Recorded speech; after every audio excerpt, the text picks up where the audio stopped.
Shooting ஸ்பாட்டுக்கு வந்தேன். Rajini sir இன்னும் வரல. ஒரு 15 நிமிஷம் அவங்க வந்துட்டுருக்காரு 5 பேருன்ட்டு. அன்னைக்கு தான் ரஜினிகாந்த் சார முதல்ல சந்திக்கிறேன்.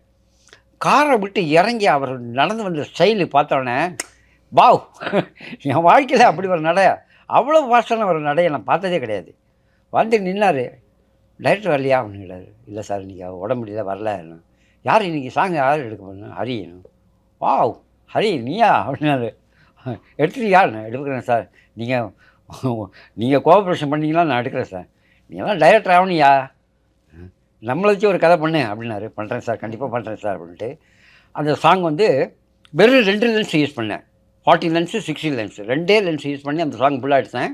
ஒவ்வொரு ஷாட்டும் எடுத்து முடித்தோடனே ரஜினி சார் வந்து மானிட்டர் பார்ப்பார், நல்லா பண்ணியிருக்கேனான்ட்டு. அந்த ஸ்டைலு, சார் கொஞ்சம் வித்தியாசமாக பண்ணுங்கள் சார், இந்த சாங் நல்லா வரணும் சார். என்ன ஹரி நான் பண்ணுறேன் ஹரி, கரெக்டுன்னு மட்டும் பொசிஷன் நீ பார்த்துக்கோ அப்படின்ட்டு. அதனால் ரஜினிகாந்த்ங்கிற ஒரு மனிதரோட அந்த சாங் ஃபுல்லாக டைரக்டர் நான் தான் பண்ணேன். அப்படிப்பட்ட ஒரு வித்தியாசமான அனுபவங்கள். அது மட்டும் இல்லை, தர்ம யுத்தம் சீன் எடுத்துகிட்டு இருக்கும்போது ஒரு வித்தியாசமான அனுபவம். அன்றைக்கி சக்தி சார் ஏதோ கோபத்தில் என்னை கண்ணாப்பிள்ளைன்னு திட்டிவிட்டார்.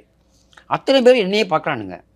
என்னடா இது இப்படி திட்டாருன்னு சொல்லிட்டு ஓரமாக போய் கண்ணில் தண்ணி வந்துச்சு. அழுதுட்டு இருந்தேன். தோளில் யாரோ கை வச்ச மாதிரி இருந்து திரும்பி பார்த்தா ரஜினி சார். அது லூஸு மென்டலு அப்படி தான் கத்திட்டு கிடக்கும், நீ எனக்கு ஒரு பீடி கொடுங்கனாப்புல. சார் நான் 555 சிகரெட்டே கொடுத்தது, எனக்கு ஒரு 555 சிகரெட் கொடுங்க அப்படின்னேன். 555 சிகரெட் கொடுத்தாப்புல. ரஜினிகாந்துக்கு நான் ஒரு பீடியை கொடுத்தேன். நாங்கள் 2 பேரும் பற்ற வச்சு அடிச்சுட்டு இருக்கோம். சக்தி சார் கேட்டார், எங்கே 2 லூஸையும் காணோம் அப்படின்னு. கேமராமேன் லைட்டை திருப்பிட்டாப்புல, லைட்மேனு. தூரக்க பார்த்தா ரஜினி பீடி குடிச்சிட்டு இருக்காப்புல, நான் சிகரெட் குடிச்சிட்ருக்கேன். சக்தி சார் 2 மென்டலும் ஒன்று சிந்துருச்சா நல்லதுன்ட்டு. அது ஒரு எனக்கு வாழ்க்கையில் வித்தியாசமான அனுபவம்.